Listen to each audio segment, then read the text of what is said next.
తమిళ politics sir, Vijay గెలవడానికి కారణం ఏంటి? మీరు ఏమనుకుంటు, మీ అనాలిసిస్ చెప్పండి సార్. తమిళనాడు పాలిటిక్స్లో విజయ్ రావడానికి కారణం వీళ్ళిద్దరి మీద చిరాకు వచ్చేస్తుంది. అన్నా డావిడ మునేట్ట కజం, జయలలిత ఎంజీఆర్ పెట్టింది డిఎంకే రెండు ఒకటే. అదే అలానే విడిపోయి వీళ్ళు పెట్టుకున్నారు. రెండు ఒకటే. వాళ్ళ సిద్ధాంతాలు అందరూ గుడికి వెళ్తారు, దేవుణ్ణి నమ్మంటారు. ఆ ఈవీఆర్ అన్నవాడిని రెస్పెక్ట్ చేయడం కోసం. ఆడొక మేధావి, బ్రాహ్మిన్స్ అంటే ఇష్టం ఉండదు, గుళ్ళు అంటే ఇష్టం ఉండదు. ఆ గడ్డతో ఉంటాడుదా ఈవీఆర్ అంటారు అతను. ఈ పెరియార్ అంటారు.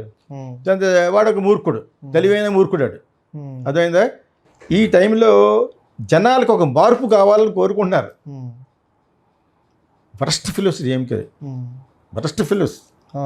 ఆ టీవీ దూరదర్శన్ ఉన్నప్పుడు ఆ టీవీ రేటర్ని పట్టుకెళ్ళిపోయి 4 రోజులు వాడేసి కొట్టి పంపిస్తారు. ఒక కమెడియన్, పెద్ద thank you so much, Tamilian ఎవరో ఉంటే ఒక కమెడియన్ వాళ్ళు ఆవిడని అలాగ చేస్తారు. ఒకటి కాదు, చాలా అరాచకమైన పార్టీ అది. Ruthless fellows.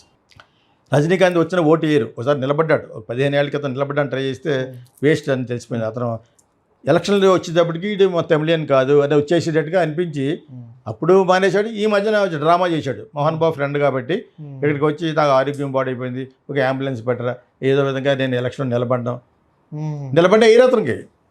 వాళ్ళ ఇంట్లోనే ఓటేయరు అతను మన పేరుకి. ఈజ్ గాట్ ఆల్ అలవాట్లు. ఇప్పుడు ముసలోడు అయిపోయాడు కాబట్టి అంచేత ఇంట్లోనే వేయరు. ఎంట గెలిచి రెచ్చగలవాలి, ఎంటే గెలవలేకపోయాడు. వాళ్ళ పాప ఏదో అఫైర్స్ తోటి ధనుష్ కూడా వేరే వెళ్ళిపోయాడు. వాడు ఇంకా ఉమనైజర్ అయిపోయాడు. ధనుష్ వాళ్ళ ఫాదర్ బాగా ఫ్రెండ్ నాకు. ఈ తొండి కూడా అప్పటికి ధనుష్ ఉమనైజరా? మళ్ళీ 4 సార్లు అంటే ఇంకా ఎక్కువ సార్. Womaniser power of 10. ఆడు చెంబు శ్రీరాజన్ కొడుకు. నేను నైట్ టైం షూటింగ్ నుంచి వచ్చేటప్పుడు హాలీవుడ్ హోటల్లో ఉండేది. ఆడు భోజనంకి వెళ్ళినప్పుడు ఇటు ఎంత ఉండిపోయాడు చెంబుగడు. అలా ఆ అమ్మాయితోటి ఉషాను టీరాజన్తో వచ్చేవారు. అటు ఇక్కడి నుంచి అక్కడికి, అక్కడి నుంచి ఇక్కడికి. నైట్ 12 గంటలకి అది ఒకటే హోటల్ ఓపెనింగ్ కోటంపాకంలో. వాడు ఒక ఊపిశాడు. నయనతార ఎవడు అందరూ అన్నీ ఉన్నాయి. వీడియోలు అందరూ చూసుకుంటూ ఉంటుంది. వీడియోలు, ఆడియోలు చాలా ఉన్నాయి అన్నీ. సో వీడికి మరి ఎలా పుట్టిందో మంచి యాక్టర్ మనవాడు. చాలా చాలా బ్యాడ్ ఏముంది, డబ్బులు ఉన్నా సాగుతుంది. 40-50 కోట్లు తీసుకున్నాడు ధనుష్. ఏం చేస్తాం ఇంకా మరి. ఇప్పుడు మంచివాడు అంటే మంచివాడే. ఇంత చెప్పి ప్రతి మంచివాడికి గుణం మంచిది ఉండాలని లేదు కదా. మనిషి మంచివాడే గుణమే గుడిసేది అంటారు కదా. ఆ టైంలో చాలామంది ఉంటారు. అవి ఫ్లై చేస్తాయి ఫైనల్గా. అది బయట పెడతారు జనాలు ఎలక్షన్లో. ఇప్పుడు సోషల్ మీడియా వచ్చేస్తుంది కాబట్టి. ఆ విధంగా రజనీకాంత్కి ఛాన్స్ లేదు. అయినా కూడా వయసు అయిపోయింది కాబట్టి హిమాలయాస్ ఇదంట. హిమాలయాస్ అంటాడు కదా. మీకు సీక్రెట్ చెప్తాడు అనండి. ఈ హిమాలయాస్కి వెళ్ళి అక్కడ చాలామంది ఏమంటారంటే మహాబలిపురంలోనే అక్కడ గెస్ట్ హౌస్లో ఉండి మళ్ళీ ఎయిర్పోర్ట్ నుంచి వస్తాయట. కాదు, ధ్యానం చేస్తారు పోయి అని. ధ్యానం చేస్తాడని పోయి, అదే ధ్యానం చేస్తాను పోయి మహాబలిపురంలో గెస్ట్ హౌస్లో ఉండి 2 నెలల తర్వాత వస్తాడట. అవునా? మళ్ళీ ఎయిర్పోర్ట్ నుంచి నైట్ ఫ్లైట్ హైదరాబాద్ వెళ్ళిపోయి వస్తాడనమాట. ఏం చేస్తారు అక్కడ అంటే నేను హిమాలయాస్ వచ్చేది చెప్పడానికి. ఓకే.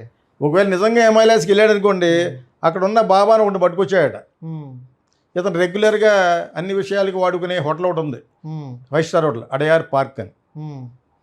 ఇప్పుడు అడయార్ పార్క్ షెరటన్ అయిన ఉంటుంది, చాలా బాగుంటుంది అది. దాన్ని ఎదురుగుండా వీధిలోంచి వెళ్తేనే పోయిస్ గార్డెన్, జయలలిత ఇల్లు, రజనీకాంత్ ఇల్లు అందులో ఉంటాయి. సో అందులో 405 ఏదో ఇతనికి గత 20 సంవత్సరాల నుంచి సకల కళా విషయాల కోసం ఉంటుంది ఆ రూము. సో ఈ స్వామీజీ గారిని అక్కడ పెట్టాడు. మరి ఆడే ఉండేమో తెలియదేమో కానీ ఆడికొచ్చి చచ్చిపోయాడు. అయ్యో, ఎవరికైనా తెలుసా నేను ఆల్రెడీ ఎప్పుడో చెప్పాను. చచ్చిపోయాడు. సైలెంట్గా అన్ని అక్కడికి తీసుకెళ్ళిపోయి దానం చేస్తారు. ఇది మన భక్తి పారస్యమైన చరిత్రలు. అదేందా ఇటువంటి వాళ్ళు నిలబడితే ఎవరేస్తారు. అయినా తమిళనాడులో డిఎంకే ఏఐడిఎంకే కాకుండా వేరే పార్టీ గురించి మాట్లాడాలంటే కాంగ్రెస్ గురించి మాట్లాడాలి. పెద్ద పెద్ద లీడర్స్ ఉన్నారు ఇక్కడ, దాన్నే మర్చిపోయారు వీళ్ళిద్దరు క్లాష్ వలన. చాలా రూత్లెస్ ఫెలోస్ వాళ్ళు. ఎంజీఆర్ని వీళ్ళని జయలలిత శారీ లాగేసి ఇన్ని చేస్తే మళ్ళీ వాళ్ళని మళ్ళీ తీసుకొచ్చి ఎత్తవతలు వాడేసింది. ఎలక్షన్లో గెలిచిన వెంటనే దాన్ని సన్ టీవీ వాళ్ళు సౌండ్లు ఇంకా బాగా వేసేసి ఇంకా బాగా తయారు చేసి పెట్టారు. వర్సలీ బార్ అని ఎడ్యుకేటెడ్, వాళ్ళందరూ నల్లగా ఉండే ఒక క్యాస్ట్, క్రిస్టియన్స్. వాళ్ళకి పెళ్ళాలందరూ బ్రాహ్మిన్స్. బ్రాహ్మిన్స్ వాళ్ళు చేయరు. ఎలా ఉంది ఉండదు, అందమైన అమ్మాయిలు పెళ్ళాలు కావాలి, ఆ క్యాస్ట్లో వాళ్ళకి చేయరు. That is the ruthlessness of DMK and AIADMK. అర్థమైందా? అక్కడికి వచ్చింది ఈవిడి కోపం. కర్ణాటక నుంచి వచ్చిన జయలలిత గారికి. ఏమండి శారీ లాగారు కదా, వీడు అయిపోయిన 4వ రోజున ఇంటికి వెళ్ళి నిద్రపోతున్నామండి ఎత్తుదలు పడేశారు కరుణ. దానికి ఇంకా సౌండ్లు బాగా వేసి సెంటిమెంటల్ వేసారనమాట. నాకు దయానిధి బాగా ఫ్రెండే. ఎందుకు చెప్తానంటే దయానిధి అన్న కళానిధి అని కొంచెం తెలుసు, కానీ దయానిధి నాకు బాగా హెల్ప్ చేశాడు కొన్ని విషయాల్లో. సో నేను ఊరిని చెప్తున్నాను, తమాషాగా చెప్తాను. ఇప్పుడు ఎందుకు ఓడిపోయారు?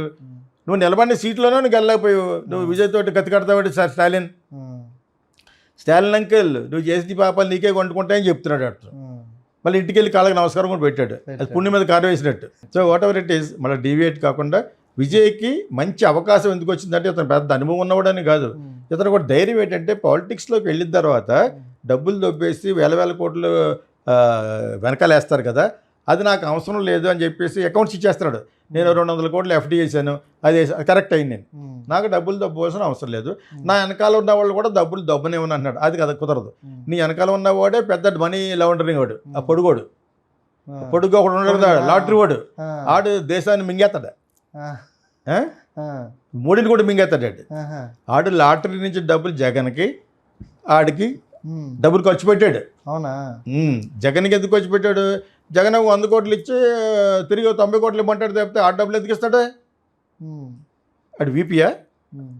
ఆడి దగ్గర డబ్బులు రొటేషన్ అవుతూ ఉంటుంది కదా. Lottery Christian, Jagan Christian, Vijay Christian. అర్థమైందా? స్టాలిన్ క్రిస్టియన్. వాడు స్టాలిన్ పార్టీ ఆడు. అక్కడి నుంచి ఇక్కడికి వచ్చాడు. వాడికి పాత్ర ఇవ్వలేదు, ఆయన కూడా మూమెంట్ చూశాడు. డెఫినెట్గా విజయ్ గెలుస్తాడు అన్న తర్వాత ఇక్కడికి వచ్చాడు. తన వైఫ్ ఏదో చూపించారు, చాలా బాగుంది ఆవిడ. యాక్చువల్గా వీడు యాక్చువల్గా 6'2" ఉన్నాడు. వాడు ముదురులకు ముదురాడు. వీడేం చేయమని వాళ్ళు చేస్తారు. అసలు ఎవరిని కూడా తిన్నాకపోతే నువ్వు సీఎం ఉండవు. That is India. విజయ్ మరి ఏదో సిన్సియర్గా చేసేలాగా ఏదో మొత్తం సినిమా అలాగని చెప్తాడు, కానీ లేకపోతే నేను సిన్సియర్గా చేయనంటే సరదాగా అంటాడా? అంట కదా, సిన్సియర్గా చేస్తానని చెప్తాడు, సిన్సియర్గానే చేస్తాడు. అది మిగతా జరిగింది మేము ఇది చూసుకుంటాడు. పొడుగోడు ఆదాన్ ఆడి పేరు, ఆడు చూసుకుంటాడు. ముదురులు పెట్టుకున్నాడు, బాగా ముదురు పెట్టుకున్నాడు, వాళ్ళు చేస్తారు. ఇతను మట్టుకు క్యారేజీలు తింటూ ఉంటాడు, అప్పడాలు తిని ఇది మా ఆవిడ పంపింది, ఇదేమో త్రిష పంపింది,